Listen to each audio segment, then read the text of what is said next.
Welcome to 100 Yards Football. Today is my college football team preview. It's the University of Arkansas, the Razorbacks out of Fayetteville, Arkansas. So if you like the video today, please come and share it. I surely appreciate it here on 100 Yards Football. I'm your host, Vincent Turner. And special thanks to my producer, Mr. Logan Landers, for making it happen this morning. Well, I'm doing a team preview on the school that I attended from 1981 to 1982. School holds a dear place in my heart. If you don't know, you don't understand, then you don't know the University of Arkansas. Ooh,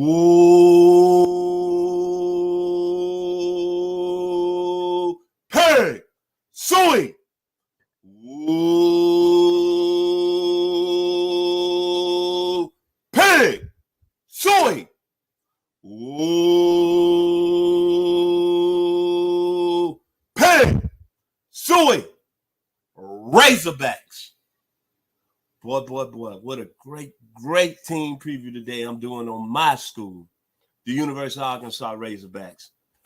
Now, I want to give special thanks to Razorback Nation. I think we need to really be proud. I think right now it's a football team. Even going back in the 60s when Frank Broyles was a coach on that 64 national championship team, they had them characters like Bobby Crockett, the owner, the billionaire Jerry Jones, Dallas Cowboys, the quarterback that had an outstanding punt return against Texas that preserved us going undefeated that year, Mr. Ken Hatfield, the All-American defensive tackle, Mr. Lloyd Phillips, then most of all, the psychologist, the mind, the focus, Mr. Jimmy Johnson. And one other guy, he was assistant coach, Boomer Soonerberry Switzer. Finally, since Frank Broyles has left, and no disrespect to all of the coaches that we've had after Frank Broyles, I think we've found our coach in Sam Pittman. Thank you, Coach Pittman, for bringing the Razorback program back to where it needs to be and winning football games in the tough SEC. Now, I remember this vaguely, like it was yesterday. See, there's a radio station over there in Clemson, South Carolina. Oh, I'm sorry, I put you out there by the call letters WCCP 105.5.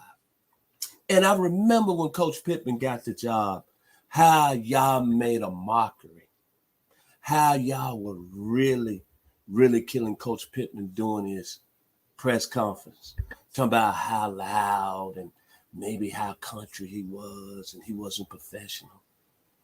But however, look what y'all did last year when Clemson. Y'all went 10-3.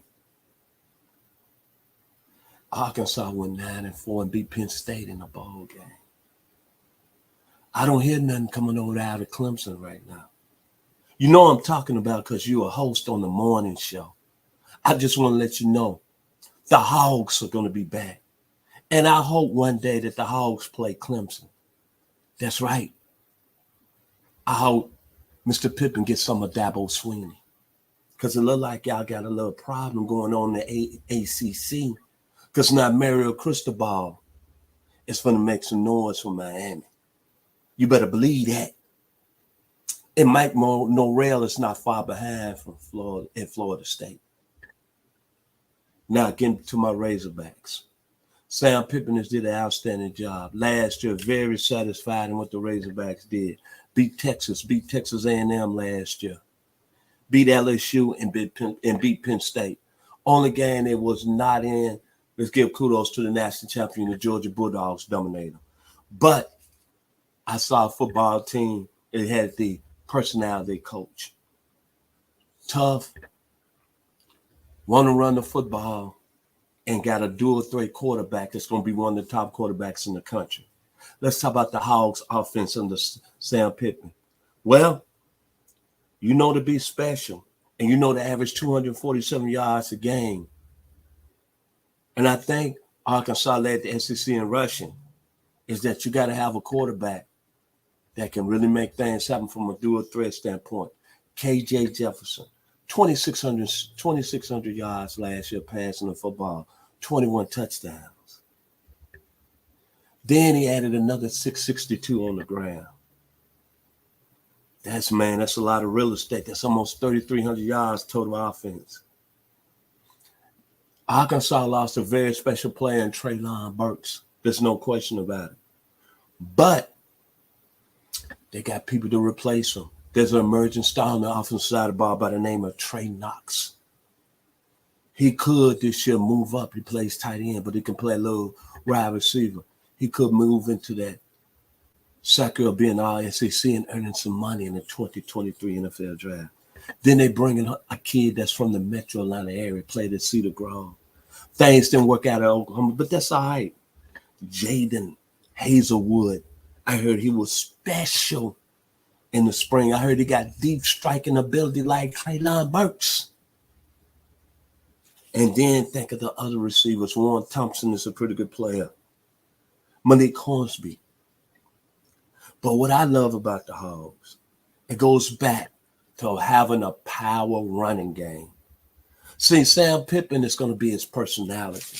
And it takes me back when I was on the yard, up there in the mountains of Fayetteville, northern Arkansas, Springdale, Fort Smith right down the road, Tulsa 90 miles away. That backfield is deep, man. The running backfield is deep. Dominique Johnson comes back this year. Raheem Sanders, over 518 yards, come back this year. A.J. Green comes back this year. And they got Rashad D. I ain't going to butcher his last name, coming out of Cedar Grove. That's 4 good quality running backs. And Arkansas averaged 247 yards a game last year running the football. And it brings me back when I stepped on the yard in 1978. This running back depth position is real serious. I think when I was there, they had Jerry Eckwood, Ben Cowens my first year. Then they had another guy, James Tolbert, Gary Woods, Roland Sales. And then my sophomore year, the young man from Columbia, Missouri came in and did his thing, Gary Anderson. And then the young man out of Brownsville, Tennessee, Daryl Bowles. And then they had a transfer that came in that was from Crossett, Jesse Clark. Well, these gentlemen right here, Rashid Sanders, A.J. Green, Rashad D. out of Cedar Grove High School, and Dominique Johnson, along with K.J. Jefferson. They remind me of those guys right there. And Lou Holtz back in 1978, when I stepped on the yards of True Fred, that's what he wanted to do, pound the football. But then to pound the football, you got to have a good offensive line. And Sam Pittman is known for that. And Arkansas is going to be very experienced in their offensive line. Ricky Stromberg, he said, let me wait on the draft and come back where I can move up and earn more money. He's back at the right tackle spot. Dalton Wagner is back. Luke Jones is the next big thing at left tackle. And Brandon Latham, a junior, is ready to jump in the mix. So that offensive line is going to be marvelous. And then you're talking about the defensive side of the ball under Barry Odom. This is where the Hogs are going to make a lot of people realize that I'm not going to say that they're going to be a team that's going to win the SEC West by no means, but they're going to be a team that's going to be really tough if the defensive side of the ball comes together. The Alabama transfer, Drew Sanders, I heard is the second coming. The second coming of Billy Ray Smith when I was on campus. A 3-time All-American. Then they got an outstanding safety in Jalen Caroline. Maybe one of the best safeties in the country. Then their linebacker position is very deep. They got Chris Pooch Paul. Bumper Poole is back. And a young man from my hometown, the 901, if he can stay healthy and hold the D-line down, Eric Gregory. And then Manny Powell at the linebacker position. And then they got a kid that's playing corner by the name of Dwight McLaughlin. So if the defense can hold their own in big games, you got a veteran quarterback in KJ Jefferson. You're going to have a running game that's going to be very serious. And you got a guy in Jaden Hazelwood who's got all the athletic ability, 6'3", 6'4", physical, athletic, solid route runner, and deep striking ability. The Hogs are going to be doing some eating. And I know a lot of people saying they schedule, but trust me, Sam Pittman is something special. He likes the role of the underdog. Cincinnati is coming up on the hill September 3rd. Then they got South Carolina, Texas A&M, Alabama, Mississippi State. They go after BYU. They play War Eagle, Auburn. And then in between, they allegedly supposed to have 2 cupcake games. Liberty, that still got Hugh Freeze as a coach. And then they got Missouri State. And they got the man who I thought, before things went haywire up in Fayetteville, was going to get Arkansas back to where they need to be. That was Bobby Petrino. This is a very tough schedule the Hogs have got. I think the toughest in the country. But you know what? I'm proud to be an Arkansas Razorback today because I'm proud of the coach and what he done. And I think they got one of the best players in the country in KJ Jefferson under center. Out of Sardis, Mississippi, which is only like 40 miles from my hometown of Memphis, Tennessee, and like 30 miles from Oxford. How did he get out of Oxford? I don't know. Like I told you, you don't have to believe me, but there's something in the water in Mississippi. And this young man can play at a high level.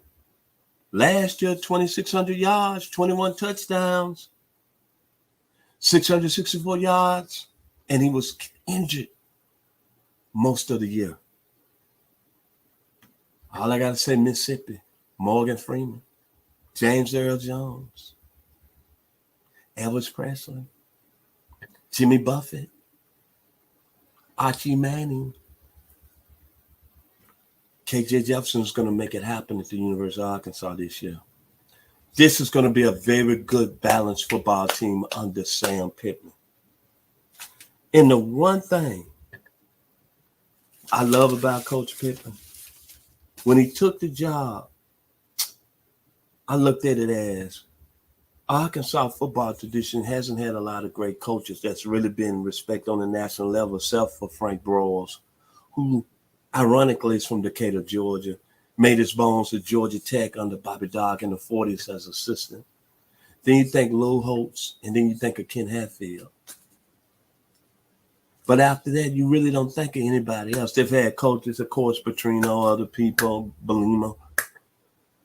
But one thing I liked about Sam Pittman, when he took the job, remember this, he's from Pittsburgh, Kansas, which is not far from Fayetteville. See, Oklahoma, Kansas, Arkansas, Missouri, they all border there. And I know a lot of people don't think football is taken very serious over the history of the game. When you look at it right now, Texas, Georgia, Florida, California, Ohio, Pennsylvania, they get all these stamps. But don't get it twisted. There's some football-minded people in them states, man. And Sam Pittman, the one thing he said, we're going to always treat every game with a chip on our shoulder. We already know y'all don't respect us.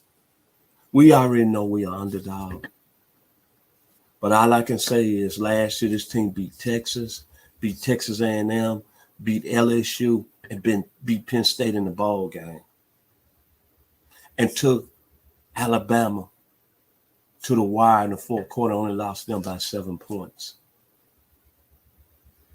It's good to be an Arkansas Razorback. It's good to have expectations.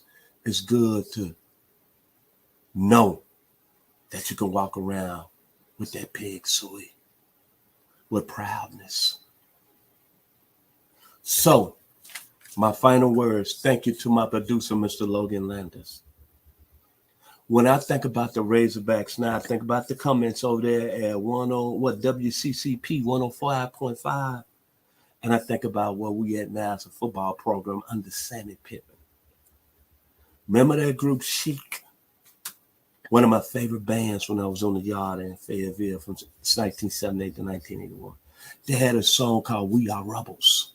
I've said it several times, so I'm going to go over it again because it's how I'm feeling today being an Arkansas Razorback. We are the rebels, baby. Rebels are we. We want to be free. My baby, me never less. Rebels are we. The hogs are free. Woo!